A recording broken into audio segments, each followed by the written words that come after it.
"My friends think you're a loser," she said as she left me. So I quietly disappeared and built a new life. Now she's alone and begging for my help, but the loser she knew is gone forever. Hey viewers, before we move on to the video, please make sure to subscribe to the channel and hit the like button if you want to see more stories like this. Thanks. This happened a few years ago, and I'm posting this now because I need to get it all out. It's a classic Reddit story, I guess. I was with my ex-girlfriend, Sarah, for 5 years. We met in college and built a life together from scratch. I was the rock, the stable one. I had a steady job as a junior engineer at a local firm, a sensible car, and a 2-bedroom apartment that we'd made into a home. We had a dog, regular Friday night movie traditions, and plans for the future. I adored her. I mean, truly. I thought she was the one. I was the kind of guy who remembered her parents' birthdays, brought her coffee in bed on weekends, and listened for hours to her talk about her day, her friends, her anxieties. I didn't have a flashy life, but I thought what we had was solid. It was enough. The problem, as I would soon find out, was that what we had wasn't enough for her friends. Sarah's social circle was a specific kind of toxic. They were all about hustle culture, luxury brands, and living a life that looked perfect on Instagram. They worked in PR, marketing, or were brand ambassadors. Their partners were all entrepreneurs, venture capitalists, or had some high-flying, impressive-sounding title. They were a constant, subtle pressure in our lives. At first, it was just little comments. "Oh, David's job is so stable," one of them would say at a dinner party, a slight pause before the last word that made it sound like an insult. Another time, Sarah's best friend, Mia, asked me, "So when are you going to stop being an employee and start being your own boss? Sarah needs a man with vision." I'd just laugh it off, and Sarah would give a weak, embarrassed smile. I thought she was on my side. I thought she understood that my steady income and benefits were the foundation that allowed her to pursue her passion projects and not worry about rent. I thought she knew that vision was a two-person game, and I was providing the financial security to chase her own. But those little jabs started to land. They started to become her jabs. She began to say things like, "Why don't we ever travel like Mia and Mark? Why can't we go to Paris for a weekend?" I'd explain that Mark's business was a venture-backed money pit that hadn't turned a profit and that we had a mortgage to pay. I'd point out that we had a vacation fund for a big trip the next year, but she just saw it as me being financially boring. The final few months were miserable. She was distant, critical, and her phone was a permanent fixture in her hand, buzzing with notifications from her friends and, as I later learned, her new interest. The end came on a Tuesday night. I had just come home from work, and she was sitting on the couch, fidgeting with a throw pillow. I tried to talk to her, to ask what was wrong, but she just shut me down. Her voice was cold, rehearsed. "David," she began, not meeting my eyes. "This isn't working." I was floored. "What do you mean? What isn't working? Is this about the Paris trip? I can look into flights." "No," she interrupted. "It's not about a trip. It's about everything. About us. My friends think you're a loser, David. They think you have no ambition. You're just safe. And I'm tired of defending you. I deserve a life, not a life insurance policy." I felt the blood drain from my face. Her words hit me like a physical blow, not because they were true, but because they were a cruel echo of her friends' voices. She wasn't even speaking for herself. Is that what you think?" I asked, my voice barely a whisper. "That I'm a loser? I think you're comfortable, David. And I'm not. I want someone who pushes the envelope, who takes risks. I need someone who understands my world." She finally looked at me, and there was no sadness in her eyes. There was just a smug certainty. "I've met someone who does. His name is Chase. He's a real entrepreneur. He gets it. We just connect." The hypocrisy was breathtaking. All those years I'd supported her, comforted her, built a stable home for her, and she was dismissing it all for the approval of her friends and a guy she'd just met. I looked at her, really looked at her, and saw a stranger. I didn't yell. I didn't beg. I didn't even cry. I simply stood there for a long moment, the silence of the room deafening. The only thing I could think of was how I had spent 5 years being the best partner I knew how to be, only to be told I was a placeholder, a safety net. I walked into the bedroom and opened my closet. I started pulling clothes off their hangers and putting them into a duffel bag. She watched me, a flicker of surprise on her face. "What are you doing?" she asked. "I'm leaving," I said, my voice flat. "But you can't just leave. We need to talk about this. We need to figure out the apartment and the dog." "You already figured it out," I replied, zipping up the bag. "You said you needed someone who takes risks. So here's a risk, I'm out. You can have the apartment, and you can figure out the dog. I'm sure Chase can handle it. He's a real entrepreneur after all." I didn't wait for her to respond. I just walked out the door and didn't look back. I drove around for hours, just driving. I didn't have anywhere to go, and I didn't talk to anyone. I just let the silence swallow me whole. The person I was for 5 years had just died in that living room. The next few weeks were a blur. I stayed with my parents, who were worried but respected my silence. I didn't tell them the full truth, just that Sarah and I had broken up. I sold my car and took a few weeks off work.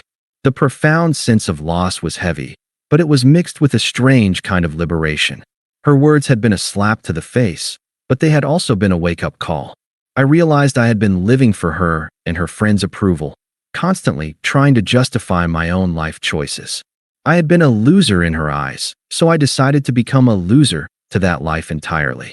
I made a drastic decision. I quit my job. I took a chance on a new opportunity one had been offered months before, but had turned down for the sake of stability with Sarah. It was a position in a growing tech company in another city, a place I had always been fascinated by. It was a risky move, but what did I have to lose? I moved 1,000 miles away. I got a small, modern apartment with a view of the city skyline and started to build a new life from scratch. I was alone, truly alone, for the first time in years. The quiet was deafening at first, but slowly, it became a comfort. I poured myself into my new job, and the work was challenging and fulfilling. My old hobby, woodworking, which Sarah's friends had called lame, became my therapy. I started making furniture and decor for my apartment, and the process of building something tangible with my own hands was incredibly therapeutic. The man I was becoming was still fundamentally me, but he was no longer waiting for approval. He was self-assured, confident, and, for the first time, truly happy with his own choices. I had no contact with Sarah. I blocked her on everything. I stopped talking to our mutual friends. I became a ghost. I didn't do it out of anger or revenge. I did it to protect my own peace. The person she had known, the safe and boring David, was gone. I needed to leave him behind to become the man I wanted to be. About a year after the breakup, a mutual friend, Mark, who had always been a little more grounded than the others, reached out. He was at a bar and saw me online. He was hesitant at first, but he eventually started telling me what had happened. "Dude, I don't know what to say," he began, "but Sarah, it's not good. Chase was a fraud. He lost all their money in some crypto scam, and now he's got a few lawsuits on his hands. He just took off, left her with nothing. Her friends, the ones who told her to leave you, they're not even talking to her anymore. She's been a mess.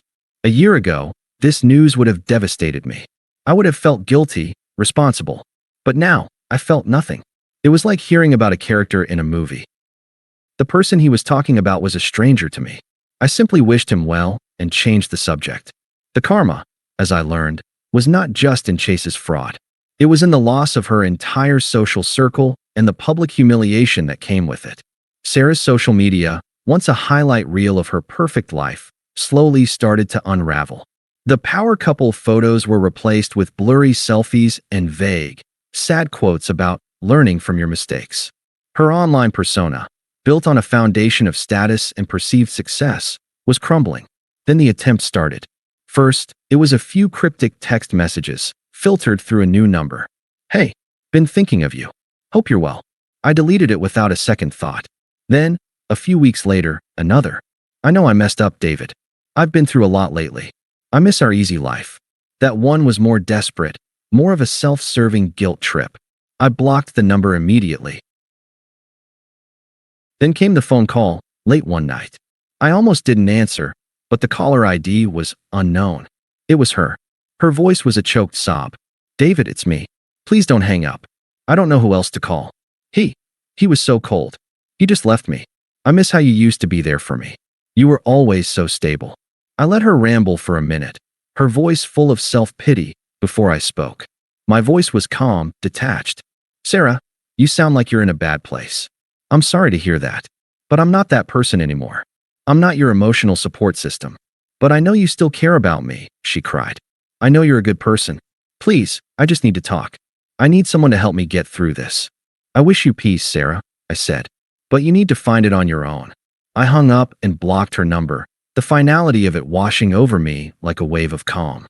The final encounter was a month later, at our mutual friend Emily's wedding. I was there with my new girlfriend, a brilliant artist named Lena. She was kind, funny, and incredibly supportive of my work. We were sitting at a table, laughing, when I saw her. Sarah. She looked tired. The sparkle she used to have was gone, replaced by a strained, hollow look. She was alone, fidgeting with a glass of champagne. Her eyes met mine from across the room.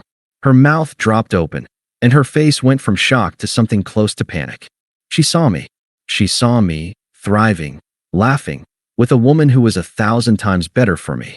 The contrast was a visual slap to the face. The loser she left was gone, and in his place was a confident, happy man. She made a beeline for our table. David, she said, her voice a forced whisper.